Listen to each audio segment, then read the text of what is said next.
आज हम लोग MS एक्सेल में रैंक का फॉर्मूला लगाना सीखेंगे। रैंक का फॉर्मूला लगाने से पहले रैंक का फॉर्मूला यूज कहाँ पर करेंगे ये भी थोड़ा सा जान लेते हैं। तो रैंक का फॉर्मूला जैसे हम किसी प्रकार की कॉम्पिटिटिव एग्जाम दे रहे हैं, उसमें नंबर पा रहे हैं, तो उस नंबर को कैटेगराइज करने के लिए कि first rank, second rank, third rank, इस प्रकार के वो कौन से रैंक पर आए हैं यहाँ पर यूज कर सकते हैं। या फिर कहीं विद्यालय में है और वहाँ के बच्चों का परसेंटेज के आधार पर रैंकिंग करना चाह रहे हैं या फिर नंबर के आधार पे, तो भी इसका फॉर्मूला बहुत यूजफुल रहता है और बहुत जगह यूज भी किया जाता है। और भी बहुत सारे कई जगहों पर रैंक का फॉर्मूला यूज किया जाता है। तो चलिए आज हम उसी फॉर्मूले को लगाना सीखते हैं कि उस फॉर्मूले को कैसे लगाया जाता है। तो सबसे पहले रैंक का फॉर्मूला लगाने से पहले थोड़ा सा हम हेडिंग दे रहे हैं, जिससे पता चले कि हम कर क्या रहे हैं। हेडिंग देने के लिए सेल्स को मर्ज करेंगे, सिलेक्ट सेल, उसके बाद मर्ज सेंटर, हमारा सेल मर्ज हो गया। उसके बाद से अब हम यहाँ पर लिखेंगे रैंक। रैंक लिखने के बाद से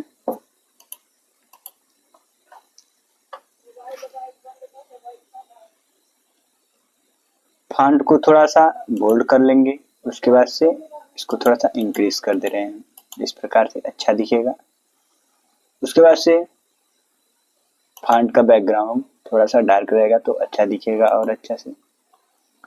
अब हम यहाँ पर क्या करेंगे, कुछ बच्चों के नाम लिखेंगे जो मान लीजिए किसी प्रकार से कैटेगराइज करे जा रहे हैं रैंकिंग के बेस पे कि ये कितना नंबर पाए होंगे या फिर कौन से नंबर्स पे रैंक पे हैं, ये किस रैंक पर हैं। तो लिखेंगे यहाँ पर नेम। उसके बाद से उनके मार्क्स को लिखेंगे परसेंटेज के आधार पर, उनके मार्क्स को लिखेंगे, परसेंटेज लगा देंगे जिससे पता चलेगा कि परसेंटेज मार्क्स में मिला है। उसके बाद से उनका रैंक निकालेंगे, लिखेंगे यहाँ पर रैंक, कौन से रैंक पर आ रहे हैं, ठीक है। उसके बाद अब नेम लिखेंगे कि इन बच्चों का नेम क्या है या फिर नाम क्या है। जैसे कुछ बच्चों का नाम लिख दे रहे हैं, अमन,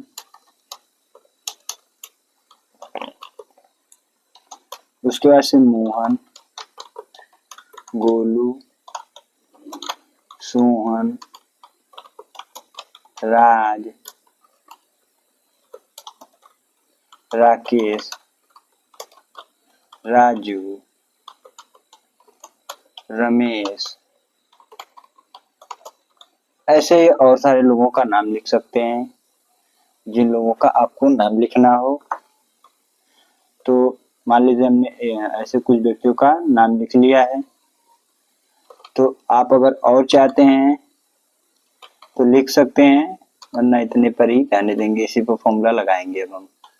और उसके बाद से हमारा आता है मार्क्स में परसेंटेज के आधार पर। तो मान लीजिए किसी बच्चे ने 60% पाए, तो यहाँ पर 60% लिखेंगे, इंटर प्रेस करेंगे, 65%,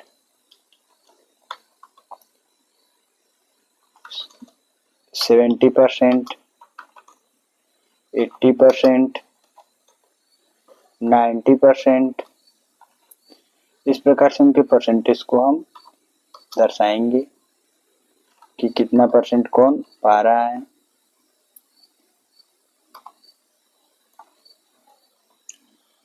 और परसेंटेज दर्शाने के बाद से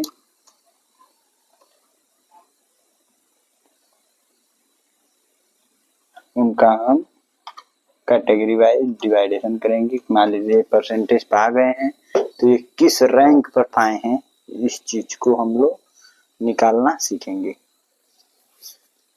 तो इस चीज को कैसे निकालेंगे, तो यहाँ पर आएंगे। इसके बाद से हम क्या करेंगे, यहाँ पर हम फॉर्मूला लगाएंगे किसका, रैंक का। तो लिखेंगे इक्वल टू लिखने के बाद रैंक लिखेंगे, रैंक लिख लिए, टाइप कर देंगे। उसके बाद से हमारा नंबर पूछ रहा है, नंबर्स को आपको 60% जो नंबर दिया गया इसको आप एक बार सेलेक्ट बस करेंगे।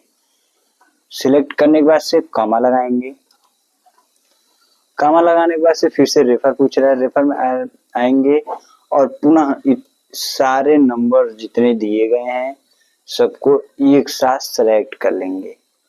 सेलेक्ट हो गए। इसके बाद से क्या करना है, इसके बाद से इसको सेलेक्ट कर किए हुए नंबर्स को यहाँ से आगे फार्मूले में सेलेक्ट करना है, इस प्रकार से जैसे कि दिखाया जा रहा है। इस प्रकार से सिलेक्ट करने के बाद से इसको हम लोग फ्रीज कर देंगे।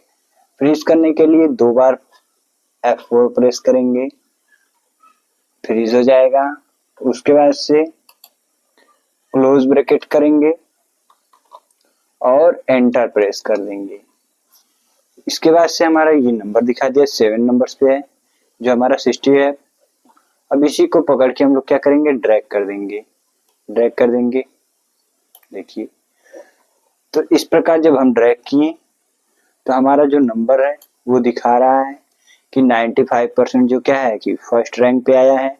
हमें पता नहीं था कि कौन सा फर्स्ट रैंक है, कौन सा सेकंड है, कौन सा थर्ड है। अब देखिए एकदम आसानी से पता चल रहा है।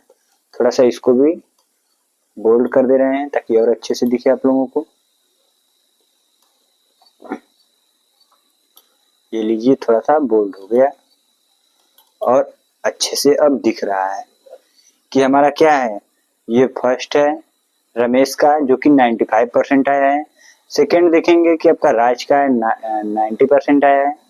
थर्ड पे आप देखेंगे, थर्ड देखिए 85% राकेश का। इस प्रकार से हम रैंकिंग को और आसानी से कई लोगों का रहे तो कर सकते हैं। वीडियो अच्छा लगे तो लाइक कीजिए, चैनल को सब्सक्राइब कीजिए और ऐसे वीडियो पाने के लिए कमेंट सेक्शन में कमेंट जरूर करें।